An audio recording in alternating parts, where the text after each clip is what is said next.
बच्चों good evening, कैसे हो आप? मस्त होंगे? पढ़ते रहिए, लगे रहिए। हमारा दूसरा आज प्रैक्टिस सेट है उत्तर प्रदेश पुलिस के लिए।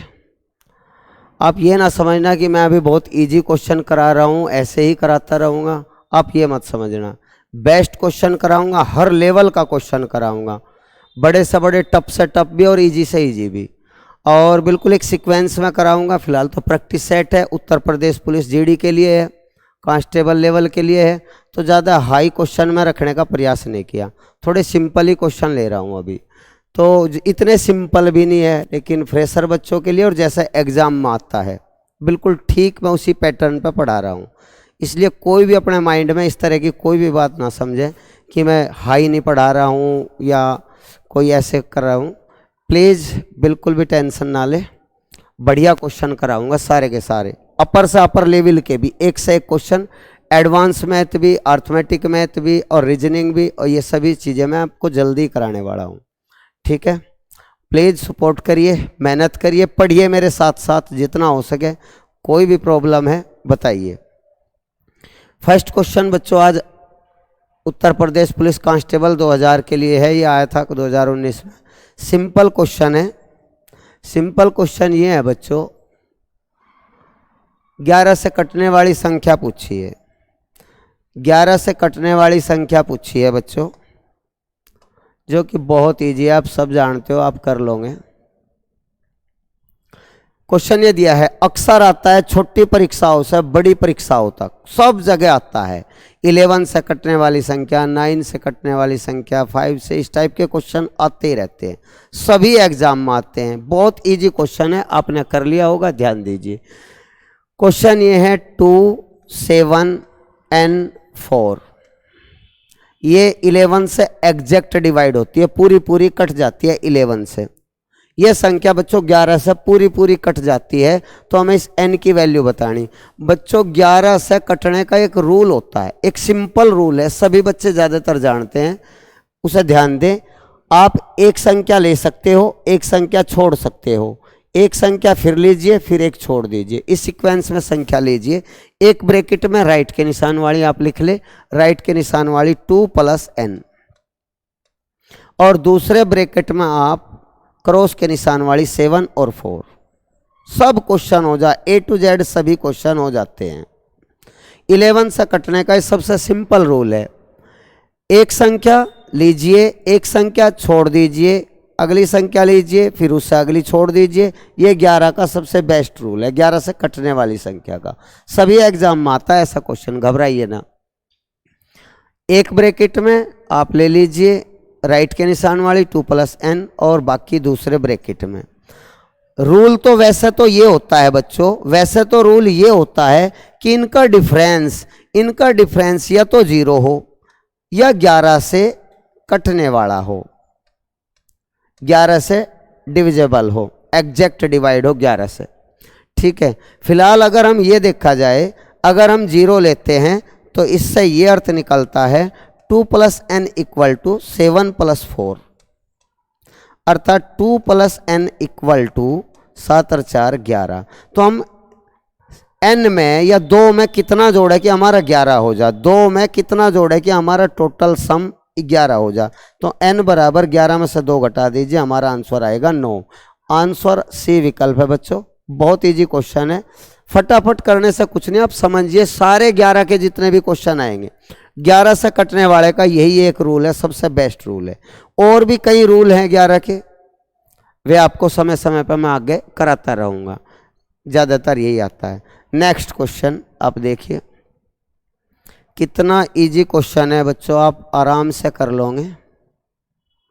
How many number are there from 300 to 650 in which completely divisible by both 5 and 7, अर्थात 300 से 650 तक ऐसी कितनी संख्याएं हैं जो 5 और 7, 5 और 7 दोनों से एग्जैक्ट डिवाइड हो जाए।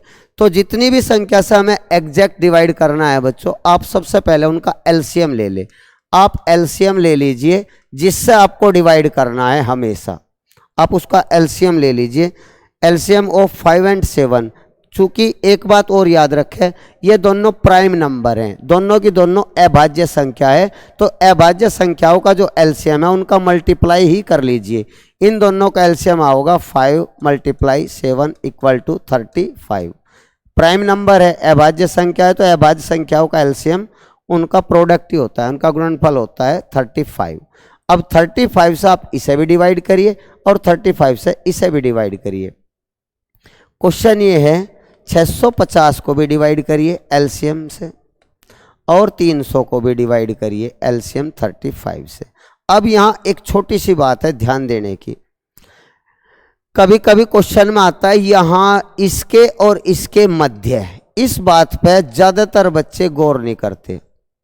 बहुत ज़रूरी बात है, जब वो मध्य कहता है तो आप ये भी संख्या लीजिए और ये भी संख्या लीजिए, लेकिन जब वो मध्य नहीं बोलता है, बीच की नहीं बोलता है, तक बोलता है, यहाँ से यहाँ तक, तो आप ये संख्या तो लीजिए लेकिन ये पहले वाली संख्या ना लीजिए, इससे एक पहले लीजिए, इससे जस्ट पहली संख्या, अर्थात आपको 300 नहीं लेना है, आपको 299 लेना है, वरना कुछ क्वेश्चनों में बहुत ज़्यादा परिवर्तन आ जाता है। इस बात से बहुत ज़्यादा परिवर्तन आ जाता है, इसलिए इससे जस्ट पहली संख्या ले और घटा दीजिए। आपको केवल पूर्णांक लेना है, ठीक है। 35 से बच्चों अगर आप इसे डिवाइड करोगे, 35 1 जा 35, बच जाएंगे हमारे 30, 300 हो जाएगा।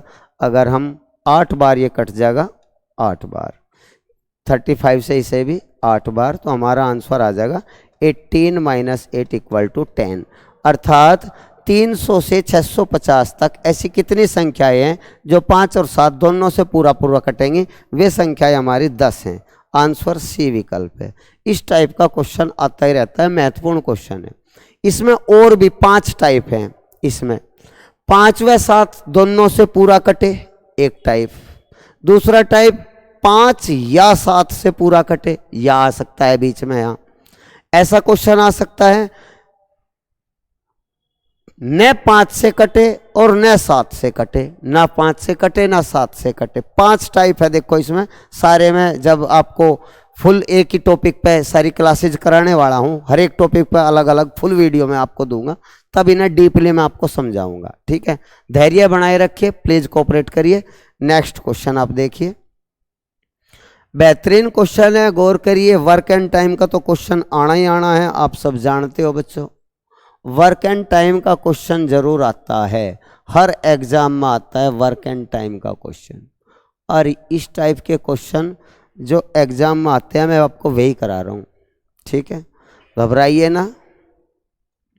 रमन एक कार्य को 5 डेज में करता है, जतिन उसी कार्य को 7 डेज में करता है, सचिन उसी कार्य को। क्वेश्चन के सॉल्यूशन मैटर करते हैं क्वेश्चन के समझने पर। जितने ध्यान से आप क्वेश्चन समझोगे उसका सॉल्यूशन उतना ही अच्छा और लाजवाब आएगा फर्स्ट अटेम्प्ट में ही। इसलिए प्लीज क्वेश्चन को ध्यान से समझिए। क्वेश्चन ये दिया है और नोट करते रहें चीज़ों को। रमन एक कार्य को 5 डेज में करता है और जतिन उसी कार्य को 7 डेज में करता है, और ये दिया है सचिन उसी कार्य को 9 डेज में पूरा करता है, ये दिया है। यदि वह कार्य तीनों एक साथ मिलकर करते हैं और उन्हें टोटल उस काम का जो सैलरी मिलती है 2860 रुपये उन्हें वेतन मिलता है, तो उसमें प्रत्येक का हिस्सा भी पूछ सकता है, प्रत्येक को कितना मिला, या किसी एक रमन को कितना मिला, सचिन को कितना मिला, जतिन को अलग अलग पूछा जा सकता है। एक बात याद रखना, वर्क एंड टाइम वाले जितने भी सैलरी बांटने वाले क्वेश्चन हैं जिसमें भी मजदूरी बांटी जाती है, अगर भाई उस आदमी को कितना मिलेगा, हमेशा मजदूरी उनकी दक्षता पर बढ़ती है, समय पे कभी नहीं बढ़ती। बच्चों यहाँ जो दिया है ये दिन दिए हैं, ये दिनों के अकॉर्डिंग सैलरी नहीं बटेगी, दिनों के अकॉर्डिंग मजदूरी नहीं डिवाइड होगी। मजदूरी जो डिस्ट्रीब्यूट होगी वह इनकी कैपेसिटी पे होगी। हमें इनकी कैपेसिटी निकालनी है। पहले आप टोटल वर्क निकाल ले, टोटल वर्क कितना है, टोटल वर्क की यूनिट निकाल ले। बच्चों इनका एलसीएम ले लो। आप एलसीएम के चक्कर में देखो ये सारी संख्या अभाज्य है, 2 संख्या तो अभाज्य है, तीसरी भले ही भाज्य हो, तो आप इन्हें मल्टीप्लाई में ही लिख लो। जिन आंकड़ों का आप प्रॉपर एलसीएम नहीं ले पा रहे हैं तो कोई बात नहीं, आप उन्हें गुणा में लिख ले, हर क्वेश्चन को आप कर पाओगे इस टाइप के सवाल में। जिन क्वेश्चन का आप बस आपको टाइम नहीं खोना है, अगर भाई सोचते रहे या एलसीएम लेते रहे टाइम खो दिया आपने, टाइम नहीं खोना है, बस आप इनकी मल्टीप्लाई लिख दे, कोई प्रॉब्लम नहीं है। आप इनकी कैपेसिटी निकाल सकते हो, इफिशिएंसी निकाल सकते हो। तो बच्चों रमन की इफिशिएंसी निकालनी है, 5 से डिवाइड करना है यूँ, तो 5 से 5 डिवाइड हो जाएगा तो हमारा बचेगा 9 7 जा, ठीक है। ये दो डाटा बचेंगे, 9 सते 63, अर्थात रमन की इफिशिएंसी 63। इतने धीरे धीरे इसलिए मैं आपको बता रहा हूँ जिससे आपका एक बार दिमाग में आ गया तो आप सारे क्वेश्चन कर लोगे। अगर हमें जतिन की निकालनी, 7 से डिवाइड करो, 7 कट जाएगा, 9 पंजे 45। अगर हमें सचिन की निकालना है, 9 से डिवाइड करेंगे, 9 कट जाएगा, 7 पंजे 35। अब हमारी तीनों की इफिशिएंसी आ गई, रमन की, जतिन की और सचिन की। इफिशिएंसी का जो रेशियो आया 63, 45 और 35। इस रेशियो में हम इनकी लेबरशिप को डिवाइड करेंगे। हमारे टोटल जो है, टोटल 2860 रुपये है, टोटल 2860 रुपये की मजदूरी है, जिसमें अगर ये टोटल जोड़ लिए जाए तो 5 5 10 और 3 13 और 6 4 10 और 3 13 और 1 14, 143 यूनिट बैठता है बच्चों यूँ।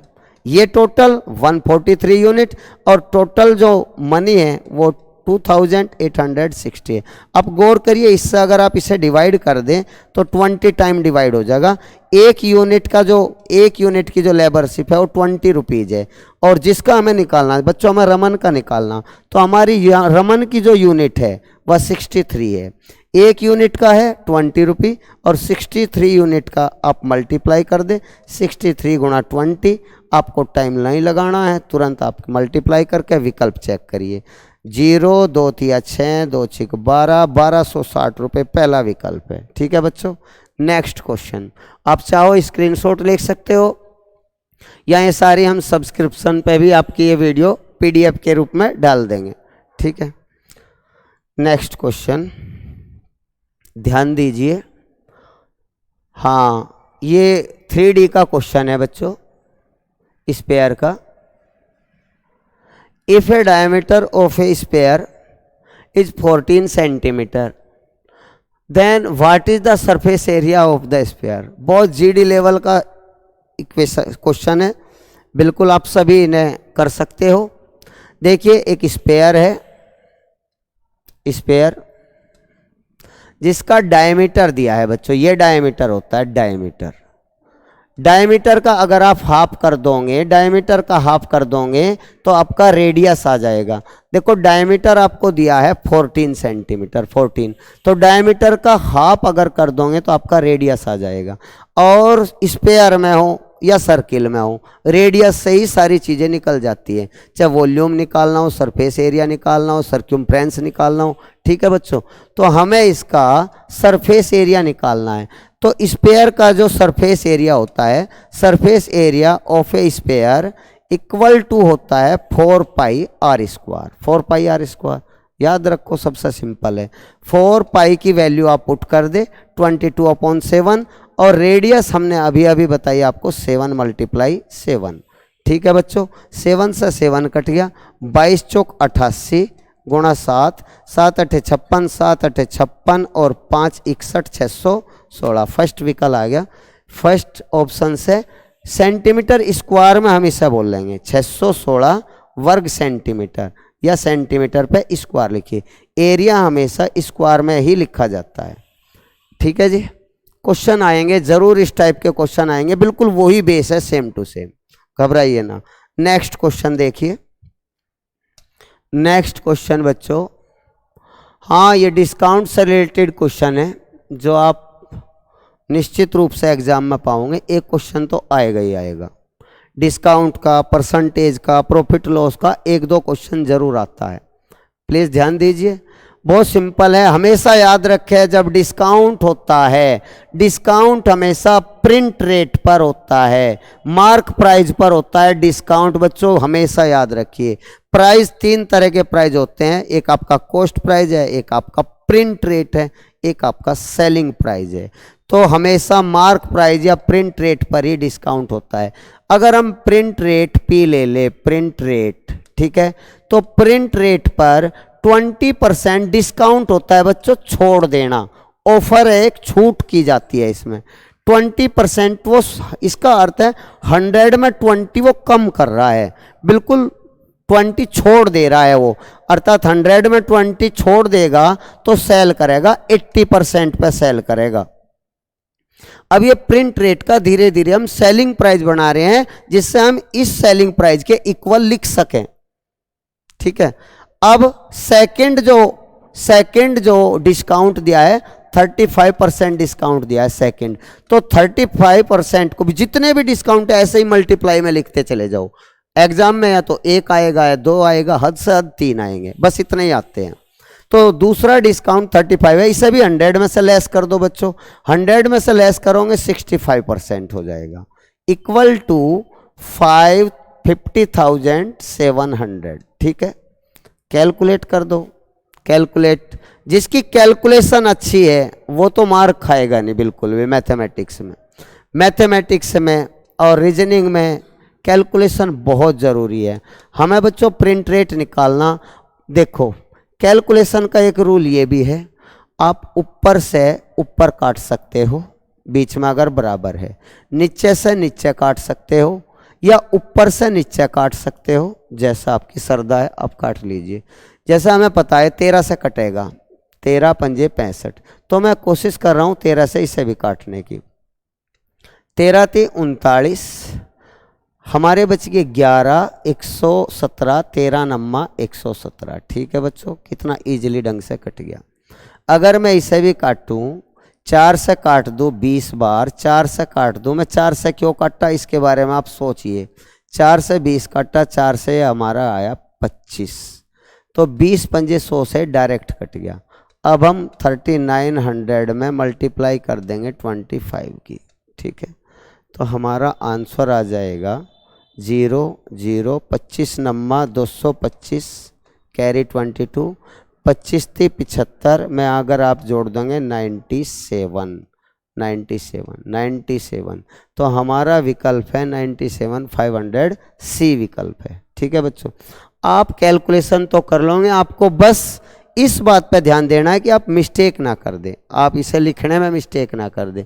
लिखने में मिस्टेक कर दिया क्योंकि आजकल विकल्प जो आते हैं ऑप्शंस बड़े भ्रमित करने वाले आते हैं। ऐसे विकल्प आते हैं कि बच्चा, कुछ बच्चे उस साइड में जाएंगे, कुछ बच्चे उस साइड से उस वे से सोल्व करेंगे, तो उनके दोनों तरह के विकल्प मिलने की संभावना होती है। एक बार ही ठीक करिए, चलो समझदार हो वैसे आप। नेक्स्ट क्वेश्चन, ठीक है, गौर से पढ़िए, क्वेश्चन पढ़ना जो बहुत ज़रूरी है। बहुत इजी क्वेश्चन है, फिलहाल जीडी बेस पे है, घबराइए ना। हार्ड से हार्ड, टफ से टफ क्वेश्चन एक से एक कराऊंगा। 15-20 वर्ष हो गए मुझे पढ़ाते हुए, इसलिए घबराइए ना, सारे कराऊंगा। हमें 3200 मनी जो है वह डिस्ट्रीब्यूट करनी है रेशियो में 3:5:8 के रेशियो में, और बी तथा सी के हिस्सों का अंतर बताना है। गौर करें बच्चों, 3200 रुपये हमें डिस्ट्रीब्यूट करने हैं ए, बी और सी विद रेशियो 3:5:8, ये रेशियो दिया है। तो आप गौर करिए, इन टोटल का जो सम है, इन टोटल का जो जोड़ है, तो आप जोड़ के देखिए 16 यूनिट है, 5 3। अगर ये जोड़ है, देखो मैं आपको एक सलाह दे रहा हूं, अगर ये जोड़ दिया है, सबका योग दिया है, सम है अगर ये, तो आपको रेशियो का भी सम करना जरूर पड़ेगा। अगर ये अंतर है, डिफरेंस है, तो आपको रेशियो का डिफरेंस करना पड़ेगा। अगर ये प्रोडक्ट है तो आपको रेशियो का भी प्रोडक्ट करना पड़ेगा, ये ध्यान रखें। मोस्टली आपको वो सम देता है, जोड़ देता है, तो इन्हें भी आप जोड़ लीजिए। 5 3 8 8 16 यूनिट, ये 16 यूनिट है, तो 16 यूनिट की टोटल वैल्यू 3200 रुपये है, 3200। तो एक यूनिट की वैल्यू 200 रुपये आ गई। बच्चों ध्यान से देखिए, इन्हें आप बिना कॉपी पेंसिल, बिना लिखे भी कर सकते हो अगर आपको अभ्यास है। एक यूनिट की वैल्यू 200 रुपये। अब ध्यान से देखिए, आपको निकालना क्या है, बी और सी का डिफरेंस निकालना, डिफरेंस। तो बी और सी का यही डिफरेंस देख लो कितना है। बी का अलग और सी का अलग ना निकालने की बजाय आप बी और सी का डिफरेंस देख लो। तो यहां डिफरेंस कितना यूनिट है, 3 यूनिट। 1 यूनिट के 200 रुपए हैं, तो 3 यूनिट के कितने रुपए होंगे बच्चों, 600 रुपए का डिफरेंस होगा बी और सी में। 600 रुपए का डिफरेंस, विकल्प बी सही है। ठीक है, नेक्स्ट क्वेश्चन चलिए। नेक्स्ट क्वेश्चन बच्चों, प्यारे बच्चों ध्यान से देखिए, पढ़िए। छोटे छोटे क्वेश्चन है, लेकिन ये क्वेश्चन ही जीडी में आजकल खूब दबा आ रहे हैं। मेहनत करिए, समझिए।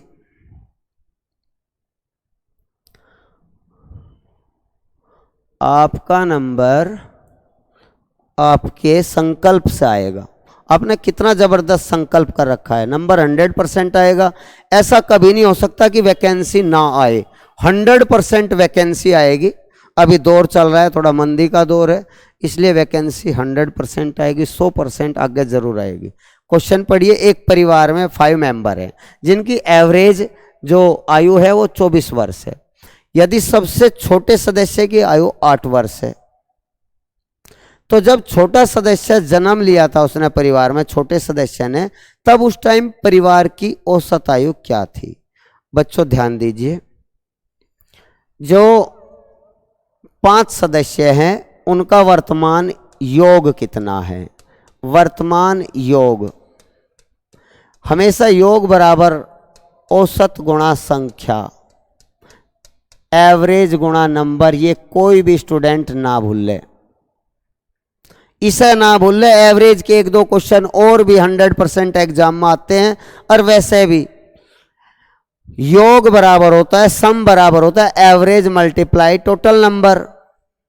देखिए एवरेज है 24 ईयर एंड परिवार में जो मेंबर है 5 मेंबर हैं, तो इन सभी की एज का जो सम है वो 120 ईयर है। 120 ईयर सभी की प्रेजेंट एज का सम है। इसमें से जो सबसे छोटा सदस्य है वो 8 साल का है, वो 8 साल का जो सबसे छोटा। लेकिन जब उसका जन्म हुआ था, जब उसका जन्म हुआ था 8 साल पहले जन्म हुआ था, तो 8 साल पहले केवल उसे ही छोटा नहीं करेंगे, परिवार के 5 सदस्य 8 वर्ष कम हो जाएंगे। परिवार के 5 सदस्य 8-8 वर्ष कम हो जाएंगे।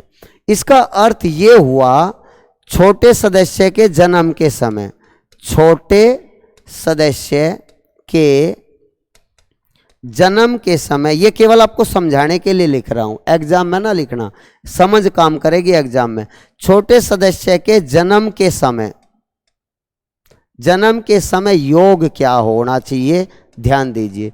इस 120 में से जो 120 वर्तमान जोड़ है 5 सदस्यों का, और इसमें से 8-8 घटा दीजिए, 5 सदस्यों की 8-8 वर्ष उम्र कम हो जाएगी।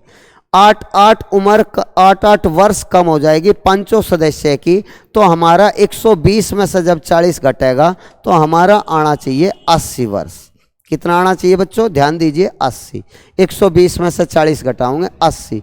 अब यू 80 जो है, अब परिवार में मेंबर 4 हैं, 5वें का तो अभी जन्म हुआ है, तो उसे काउंट ना करें।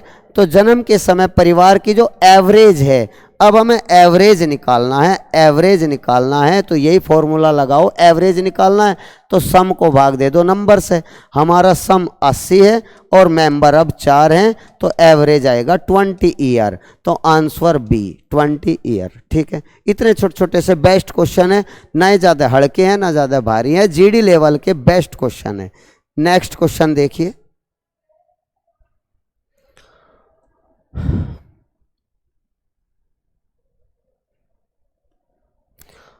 गजब क्वेश्चन है, बार बार आता है, प्लीज रीड करिए, ध्यान दीजिए।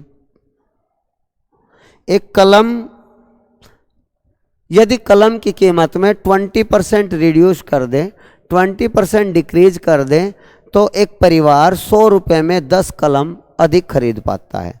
क्योंकि जब दाम घटेगा तो पर्टिकुलर रुपए में वस्तुएं ज़्यादा आएंगी।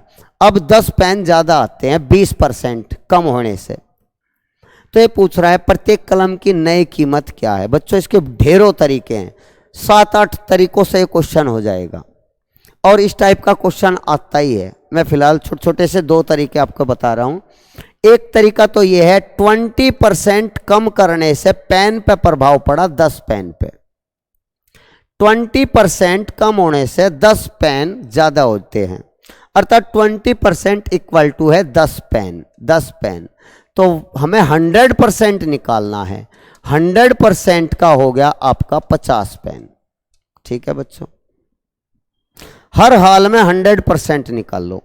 20% के 10 पेन तो 100% के 50, और गौर करिए 100 रुपये में 100%, तो इसका मतलब पेन की नई कीमत 2 रुपये, अर्थात पेन की नई कीमत, नया प्राइज न्यू प्राइज 2 रुपीज। 100 रुपये में 50 पेन अब आते हैं, तो पर पेन प्राइज 2 रुपये। ये कितना आसान तरीका, हर एक क्वेश्चन हो जाए इससे, हर एक क्वेश्चन हो जाता है। देखो कितना सरल है। इसे आप सेकंड तरीके से भी देख सकते हो। वह बात जो मैं अभी समझा रहा हूं आगे भी कई जगह काम आओगी। आप गौर करिए, प्राइस देखिए, पहले प्राइस मूल्य देखिए, पहले और बाद में मूल्य देखिए। आप ध्यान दीजिए, पहले और बाद में। सवाल में ये बोल रहा है 20% डिक्रीज कर दिया। 20% डिक्रीज करने का अर्थ है अगर पहले 100 था तो 20 कम कर दिया। अगर पहले 100 मूल्य था तो अब 20 रिड्यूस कर दो, कम कर दो, तो हमारा 80 आएगा। आप इसे कैंसिल करके रेशियो में भी लिख सको, 5 4। अगर पहले 5 था तो अब 4 है। अगर पहले प्राइस 5 था तो अब प्राइस 4 है। मूल्य 5 का 4, हमेशा याद रखें मूल्य का अपोजिट होता है। मूल्य का अपोजिट होता है वस्तुएं। मूल्य बढ़ेगा तो वस्तुएं कम आएंगी और मूल्य घटेगा तो वस्तुएं ज्यादा आएंगी, इसलिए बिल्कुल अपोजिट कर दे। 5 4 का अपोजिट 4 5। अब आप गौर करिए, अब जो है 5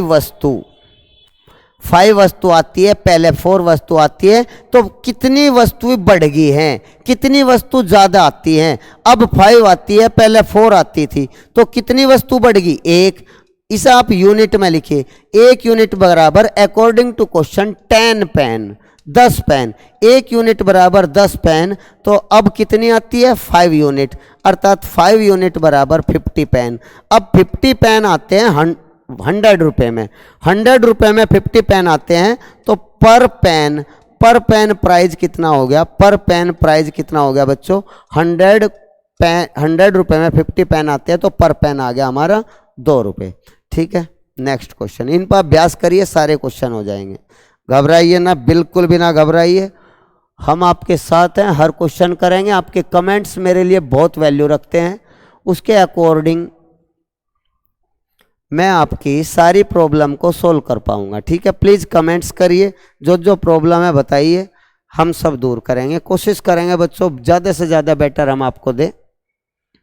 एक संख्या में 8% रिड्यूस कर दें या डिडक्ट कर दें तो कटौती करने के बाद बची हुई संख्या दोबारा से 15% कटौती कर दे। देखो बस थोड़ा घुमा के दे रखा जिससे बच्चों को परेशान करे। ये सक्सेसिव डिस्काउंट ही है, घटाने के बाद दोबारा घटा दे उसे ही तो सक्सेसिव बोलते हैं। पहले 8% रिड्यूस कर दिया, फिर 15% रिड्यूस कर दिया, तो 2 बार रिड्यूस कर दिया, ऐसा सक्सेसिव बोलते हैं। आप ऐसे ही लिखे, मान लिया प्रारंभिक, इनिशियल जो है, प्रारंभिक मूल्य मैं पहले 8% रिड्यूस करा, तो इसका मतलब 92% रह गया 8% रिड्यूस करने के बाद। अच्छा जी, उसके बाद फिर 15% रिड्यूस कर दिया बच्चों, 15% रिड्यूस कर दिया तो कितना बच गया, 85%। और बचने के बाद इसने कहा है कटौती करने पर 1428 शेष बच जाता है, इक्वल टू 1428। ठीक है, ये आ गया। हल कर दीजिए, आसान क्वेश्चन है। सेम ऐसे ही देखो, ये 17 से कटेगा तो निश्चित रूप से ये भी 17 से कटेगा, जब पूरा कटेगा। इसका एक और तरीका है, काट पीट तो आप कर लेना, मेरा मकसद है आपको मेथड बताना। एक और तरीका है जिसे मैं दूसरे वे से आपको समझाना चाह रहा, कैलकुलेशन तो होती रहेगी। अगर आप 2 बार कोई डिस्काउंट ले रहे हो, डिफरेंट डिस्काउंट, तो आप इस फॉर्मूले से भी दोनों डिस्काउंट का एकल डिस्काउंट ज्ञात कर सकते हो। आप दोनों डिस्काउंट का एकल डिस्काउंट, एकल कटौती आप ज्ञात कर सकते हो दोनों डिस्काउंट का, a + b - ab/100। इस फॉर्मूले से एक डिस्काउंट 8 है, दूसरा डिस्काउंट 15 है, तो दोनों डिस्काउंट मिलकर कितने हो जाएंगे? 8 × 15/100। ठीक है बच्चों, आप समझ पा रहे हो? आप गौर करिए, 15 और 8 23 गौर करिए, ध्यान दीजिए, माइनस अगर आप 100 से इसे भाग दोगे तो ये आएगा 1.2। तो 23 में से इसे जब आप लेस कर दोगे तो हमारा आएगा 21.8%। अर्थात ये हुआ प्रारंभिक प्राइस में से अगर 21.8% कम कर दे, लेस कर दे, 21.8% लेस कर दे, तो हमारा ये बचेगा 78.2%। 78.2% इक्वल टू दिया है 1428। इस तरह भी हल कर सकते हो आप, इस तरह भी काटपीट कर सकते हो बच्चों। इसे कैलकुलेशन करिए आराम से। प्रारंभिक रेट 1428 × 100/782। पॉइंट हटा दे, 0 लगाएं, कहीं भी काट दीजिए, सरल करिए। ठीक है, तो हम जैसे इसे काटेंगे तो ये हमारा, आप खुद काटिए इसे, नेक्स्ट क्वेश्चन करिए, टाइम वेस्ट नहीं करना है इन क्वेश्चनों में मुझे। नेक्स्ट क्वेश्चन देखिए, बेस्ट क्वेश्चन है।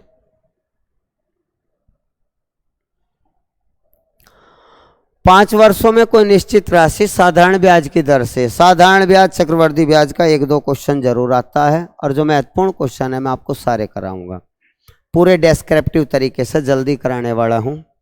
अभी कहीं मत जाइए प्लीज, एक से एक क्वेश्चन है, ध्यान से पढ़िए। 5 साल में साधारण ब्याज की दर से कोई धन स्वयं का 3 गुना हो जाता है। तो एक बात ध्यान दीजिए, साधारण ब्याज पर अगर कोई धन दिया जाता है तो उसका पर ईयर इंटरेस्ट इक्वल रहता है, हर साल का इंटरेस्ट इक्वल रहता है।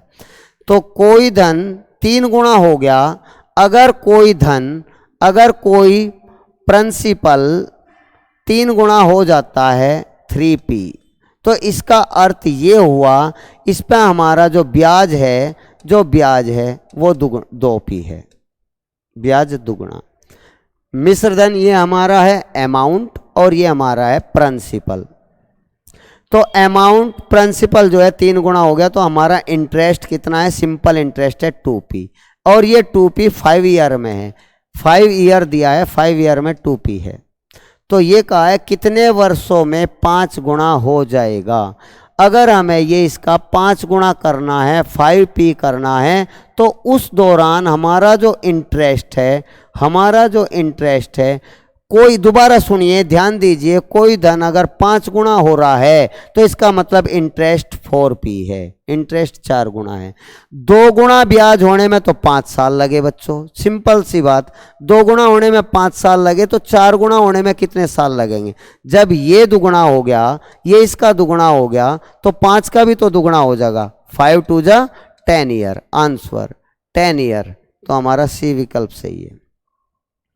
ठीक है बच्चों, समझ में आ रहा है? सारे क्वेश्चन कराऊंगा, हल्के भारी A to Z पूरा मैथ मैं आपको कराऊंगा, देखते रहिए, लगे रहिए। ये भी बार बार क्वेश्चन आते हैं, LCM HCF से रिलेटेड क्वेश्चन है। 1812 में मिनिमम कौन सी संख्या ऐड कर दी जाए ताकि यह 7, 11 व 14 से एग्जैक्ट डिवाइड हो जाए? तो हमें सबसे पहले 7, 11, 14। हमें इनका एलसीएम ले लेना है बच्चों, इनका एलसीएम। देखो 7 और 14 से तो 14 ही आ जाएगा हमारा।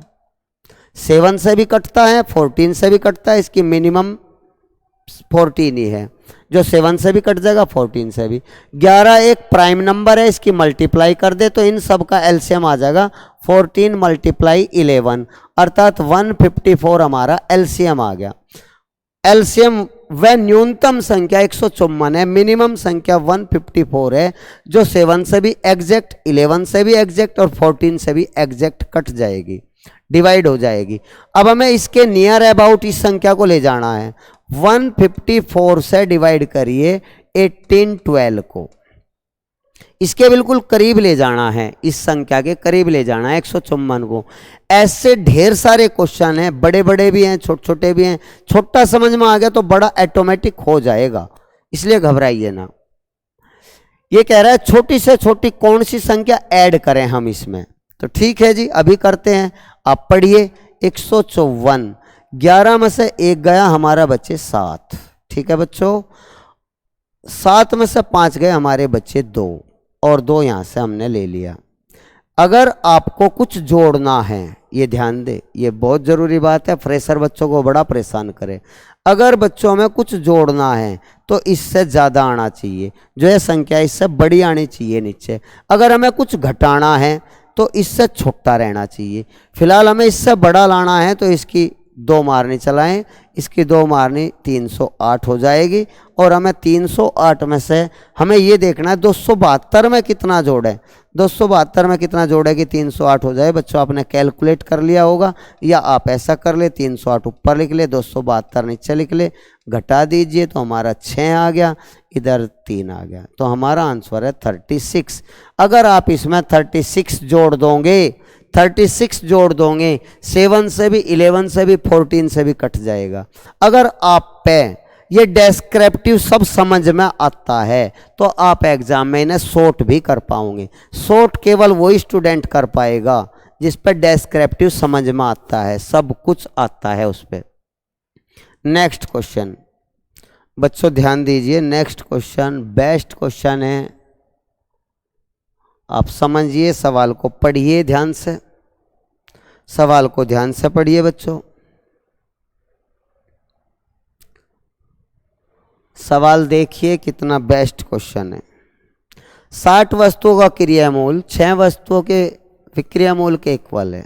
60 वस्तु का जो कॉस्ट प्राइस है वो x वस्तुओं के सेलिंग प्राइस के इक्वल है, और 20% प्रॉफिट हो रहा है। 20% प्रॉफिट हो रहा है, गौर करिए, 20% प्रॉफिट हो रहा है, और x की वैल्यू पूछिए, x की वैल्यू पूछिए। बहुत ईजी है, आप विकल्प से भी कर सकते हो। विकल्प से वही बालक करेंगे जिन्हें अच्छा अभ्यास है, और मैं सब अभ्यास आपको कराने वाला हूं। आप विकल्प से भी कर सकते हो। आप गौर करिए, आपसे ये पूछा है x, 60 वस्तु का कॉस्ट प्राइस इक्वल है, अगर हम विकल्प ले लें 50। देखो मुझे तो पता है 50, ऐसे ढेर सारे क्वेश्चन है, सारे डायरेक्ट हर टीचर को पता होते हैं। बताना तो बच्चों को है कि वे कैसे पता करें, इसलिए हम पहले ट्राई कर सके। मान लिया हमने 30 ले लिया, 30 वस्तुओं का सेलिंग प्राइस, तो कॉस्ट प्राइस 30, सेलिंग प्राइस 60, तो प्रॉफिट हो रहा है 30 का, 30 पे 30 का, 30 पे 30 का प्रॉफिट हो रहा है, तो हम इसे कहेंगे 100% प्रॉफिट। इसे क्या कहेंगे बच्चों? 100% प्रॉफिट कहेंगे। हमारा 100% नहीं है, 20% हमें लाना है। 100% नहीं, हमें 20% प्रॉफिट लाना है, तो इसलिए हमारा ये रॉन्ग डिसीजन है। हम नेक्स्ट डिसीजन पर ट्राई करेंगे। अगर हम 50 ले ले बच्चों, x की वैल्यू 50, तो सवाल को ध्यान से पढ़िए। 60 वस्तु का कॉस्ट प्राइस इक्वल है 50 वस्तुओं के सेलिंग प्राइस के, ये दिया हुआ है। तो एक बात मैं छोटी सी आपको बताना चाह रहा हूं, जो इस पूरे मैथ में, पूरे गणित में पता नहीं कितनी बार यूज होती है। अगर मैं आपको ये कहूं 4x बराबर 9y, 4x बराबर 9y, तो x की वैल्यू 4 नहीं है, x इक्वल टू 9 है। x बराबर 9 है और y इक्वल 4 है, ऐसा आप समझें। x equal to 9, y equal to 4, ऐसे। तो यही सेम बात मैं आपको कह रहा हूं कि आपका कॉस्ट प्राइस 50 है, कॉस्ट प्राइस आपका 50 है, सेलिंग प्राइस 60 है, सेलिंग प्राइस 60 है। अगर आप इन बातों को एक बार समझते हो तो फिर एग्जाम में आप इन्हें सॉर्ट कर पाओगे। ये चीज़ें आप एग्जाम में लिखोगे ही नहीं, माइंड में सोच लोगे कैसे करना। तो अब हमारा प्रॉफिट परसेंटेज निकालना है बच्चों। 10 रुपये का प्रॉफिट होता है 50 पे, 10 रुपये का प्रॉफिट हुआ 50 पे, 100 पे कितना, तो आप इसे कैलकुलेट कर दे तो हमारा ये आ जाएगा 20%। जो हमारा मैच हो रहा है 20% हमारा मैच हो रहा है, इसलिए ऑप्शन सी सही है। ठीक है, नेक्स्ट क्वेश्चन क्या लाजवाब क्वेश्चन है बच्चों, ध्यान से पढ़िए। ऑक्टेगोन दिया है बच्चों, अष्टभुज। इसमें हमें डायगोनल काउंट करने, कितने डायगोनल। एग्जाम में कोई भी आ सकता है, पंचभुज, षष्ठभुज, अष्टभुज, 10 भुजा, 20 भुजा, कितनी भी आ सकती है, और हमें उसके डायगोनल ज्ञात करने हैं। बच्चों गौर करिए, ध्यान दीजिए, ये केवल आपको समझाने के लिए मैं आपको बना रहा हूं।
कितनी देर से हो रहा है ऐसा, प्लीज ध्यान दीजिए,